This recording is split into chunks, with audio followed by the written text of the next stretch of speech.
Do you want to be king or queen of the pirates? Well, you can't be out there without a Jolly Roger. What is a Jolly Roger, you say? A Jolly Roger is a traditional flag used by pirates to intimidate their enemies. Jolly Rogers represent the crew's identity, ideals, style. Identity.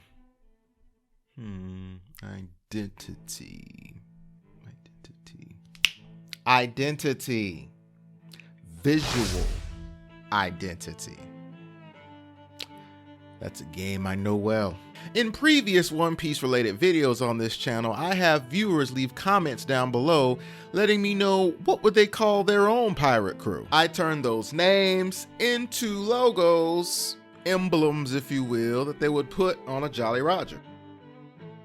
With all of the Jolly Rogers, I created kind of a template for myself where it just kind of has the skull there. So I have various skulls that I can manipulate, however I want to get the desired result that I want. So with the Black Dragon, I actually started with how can I construct a skull to where I could possibly pass it as a dragon.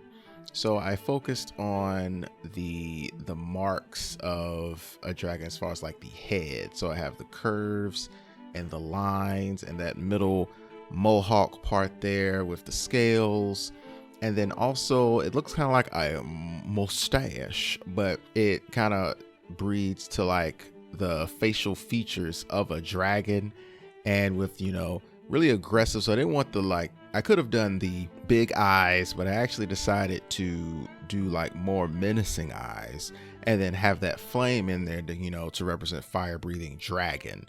So I wanted something that was intense and that really speak to the Black Dragon pirates. Now with the live wire pirates, I went ahead and did something where I have a lot of, lightning bolts, but then I actually had two of the lightning bolts come behind the skull. So they kind of act as if, the crossbones. So I have cross lightning bolts with the lightning bolts on either side with the eyes being somewhat of a, very intense, I wanted the eyes to be really pronounced to really get the message. This is a pirate crew that's about energy, that may be a little off there, that really gets the message across. Now with the mountain rose, there's an element of this that I'm particularly proud of, which is taking the rose and making the rose the eye patch in the situation. So replacing one of the eyes with the rose.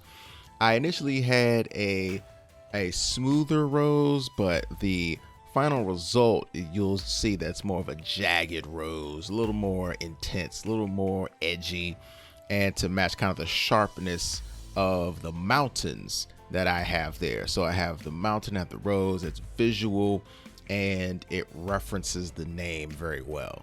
Now I had fun with the pumpkin one because the pumpkin one was pretty straightforward. So the idea was just how was I going to incorporate some of the common themes that you see in a Jolly Roger in this. So basically I use simple shapes to kind of create the shape of a pumpkin, colored it right, have the little stem up top, but then also have a bone that's kind of through the stem, and then have the eyes and the nose and the mouth be like it would be carved out of the pumpkin. So the pumpkin pirates, I like this one.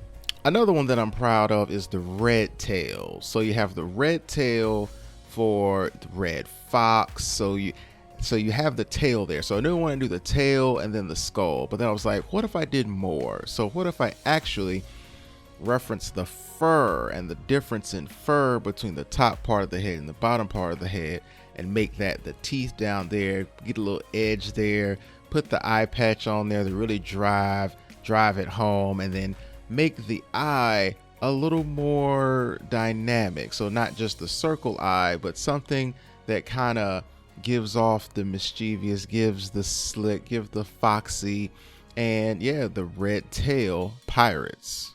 And as always, make sure you watch more on my channel, like the playlist over here where I give you all of my One Piece content.